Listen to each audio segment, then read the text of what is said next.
Hello everyone, welcome to another edition of Sprint brought to you from Nile International Studios, and my name is Shif Al-Touni.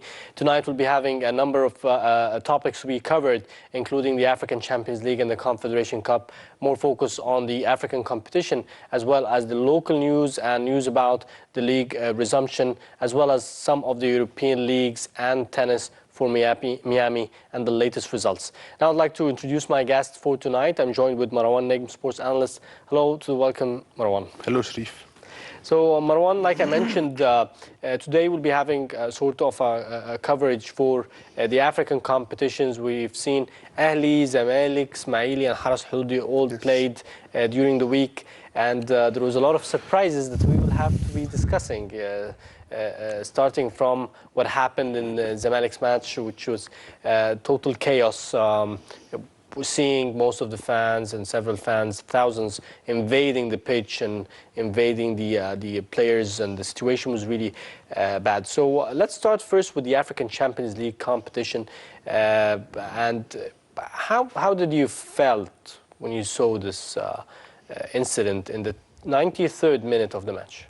Well, we were all in absolute shock, if you remember. We were just watching everybody raising eyebrows. What's going on? I mean, is this happening in Egypt, in Cairo? Nobody could believe it, and then the rest was history. Everybody saw what happened, and Zamalek now, after what happened, can only be on the receiving end of some severe CAF decisions, I think. Yes, so what is the latest status regarding what is happening towards so Zamalek losing the African Champions? Can we say that? To start with, okay, they have lost the match, but the score of the match, I don't think we have an idea. Is it considered 2-1 to Zamalek, or will it be considered a 2-0 win for El Afriqi? We don't have an idea about this so far. No decisions have been taken by CAF yet, but yes, what is sure is that El Afriqi will be going to the next round. Yes. What Zamalek are trying to do now is that they're trying to convince CAF of the surroundings, of the atmosphere, of everything, to try and have limited damage, as we say. Yes. And let's not forget that Zamalek players had a very positive attitude during what happened at the match. They tried to protect the African players. Same thing for Hussam and Ibrahim and the rest of the management team. So this might be taken into consideration.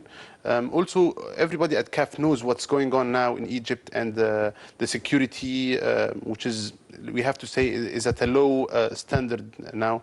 So Zamalek are trying to convince CAF of all this, all the status around, and maybe hoping to get a decision that will not ban them for a long time. But the decision expected would be from 2 to 3 years ban for El Zamalek.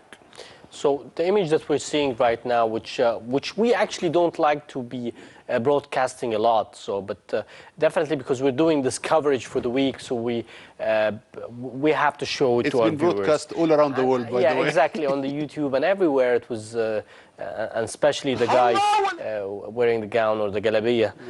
He's now one of the most famous people. There's tens of pages on exactly, Facebook and fans and people are really interested to know more about his news and details. But anyways, we don't really want to delve in the situation of what happened, because everybody knows about the invasion of the fan, or some of the fans.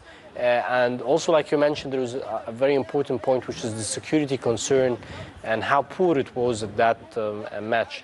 But I'd like to know from you, would Zamalek pay the price of thousands of fans, or hundreds of fans who were involved in this situation? Is it the sole responsibility of Zamalek at this stage? To be honest, no, of course. You cannot give the sole responsibility to the club, because the security all around is not their responsibility. Security of the stadium is not their responsibility. But probably the fans that invaded, even if we can admit parts of them weren't true Zamalek fans, but the majority were Zamalek fans, and they got persuaded by others, and the chaos happened. But to be honest, yes, the security is a factor. Yes, maybe what Ibrahim Hassan said after the first match is a factor as well, but the fans should have been should have known what's the best for their club. They just felt angry. They couldn't win. They couldn't reach the next round. But they should have felt it better. Everybody should have been telling the one next to him, no, don't go in, don't go in. This was not the right attitude from... So let me ask you this. There are two important elements, which is Ibrahim Hassan, Hussam Hassan, and the players' attitude inside the match. Let's take the second one. Do you think the players' attitude inside the match has provoked some tension for the fans? To be honest, not at all. The attitude was excellent between the two teams, between the two sets of players, whether the Maliks or Afrikis. It was going perfect throughout the match, and nobody could see this happen. But maybe the disallowed goal for Zamalek had a factor as well. Remember, this goal came in the 93rd minute. Yes. And maybe this is what provoked the people thinking it's a goal, it was disallowed, with an Algerian referee as well, which is another part of the equation. Yes. No, we all saw the replay. The Yeah. man was offside. And Yes. even Ibrahim Hassan saw it himself, as you may have seen on the camera, and was convinced. But Yes. the fans in the stadium, they don't see these cameras. So they were just So that's thinking, one point. oh, it's Algerian referee, a Tunisian team. They don't want us to win, and this start coming up to mind, and Yes. this is what might happen after all. So the second element, which was about a statement that Ibrahim Hassan has gave, and people they were blaming him for provocating the fans and igniting this excitement and this tension and chaos that happened during the invasion of these fans to the pitch. Of course, Ibrahim Hassan is to be blamed for what happened, but he's not all the reason for this, to be honest. But Ibrahim Hassan should not have said these words. He's a responsible person at the club, and he has good links with the fans. And these words would have made the fans on the edge of their seats, if you can say, ready to do anything at any time. And this helped. As I'm saying, everything helped a bit. What Ibrahim Hassan said helped a bit. Security helped. The fans and their tension with the Algerian referee helped. The disallowed goal helped. All these factors helped. And after all, we saw this chaos, which we hope not to see again, because this will provide probably bans we don't want to see in Egyptian football. Definitely, this is something that nobody would love to see.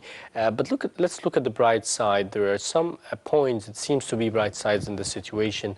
First of all, the attitude of the players at the time of the chaos, where they were trying to cover up for Club Africain's team and try to save them from any attacks. That was one thing. And the other thing is the quick apologies that were sent from several entities from Egypt, starting from the Egyptian Football Federation, starting from the Interior Ministry, the Prime Minister's office, the Foreign Ministry. We've seen a number of apologies that were sent, and some thousands went to the Tunisian embassy in the second day to send apologies to the Tunisian team. So, in your opinion, what were the bright sides that you thought really catch your attention? Yes. I think we had, as Egyptians, we had a terrific reaction to what happened, whether from the players, whether from the management team, Ibrahim and Hussam Hassan, who we have to say and give them what they deserve. They did a very good work on the pitch, along with the players. And the quick reactions as well, because if you go back a year ago, if this had happened after the Algeria match here, or something similar, we would not have been in this Egypt-Algeria war, if we can say. Yes. Because the apology is always a respectful way of saying, is very respectful. If you say sorry, Yes. if you apologize, it even gives positive reactions from the other side. And this is what happened, actually. We had all the Tunisians were, I think, saying, we understand what's going on. We have all the similar things. We don't have security as well. We understand it's you don't want this, Egyptians. Because the good things that you do and the positive reactions bring the same positive reactions from the other side. While on the other hand, what happened with Algeria a year ago is that we had negative reactions, they had the same, and it went into a red zone, as we say. That's very true.